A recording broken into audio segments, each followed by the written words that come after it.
good evening! Welcome again for another update. So, kumusta yung araw natin ngayon, guys? Well, dito ko ngayon sa Manila project natin dito sa Teka or sa Teka Homes.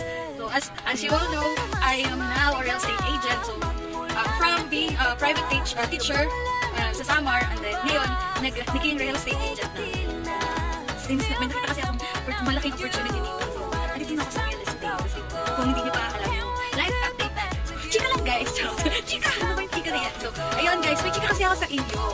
If in case may kaibigan kayo or kakilala na gusto mag-invest sa rent-to-own condo, just let me know. Please introduce me to them. Kasi grabe, nagdadali ako condo. And then, of course, may mag-receive tayo commission! Yes! Just another update, guys. My commission release tayo today, which is I just received a total amount of 58,600 from my one account dito sa Manila project and monthly amortization sa staggered na commission ko. So, guys, alam ko naman, motivation talaga natin yung pera.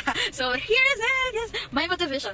So, this money, hindi to magiging possible kung hindi rin ako nag-pursue sa industry na to at hindi ko to matatanggap yung 58,000 na to kung hindi ako nag-yes sa mentors ko at kung hindi ako nag-yes sa industry na meron ako ngayon. So, if you're looking for a career change or you're a fresh graduate, good news, hiring kami ngayon. So, excited na ako na ikaw na yung sunod na makakatanggap ng 58,000. If you wanna know more about our business, if you wanna know more about what I'm doing in real estate industry, message me below or PM me sa Facebook account ko. Ilalagay ko yung Facebook account ko dito. Anyway, so para mag-usap tayo. Tara!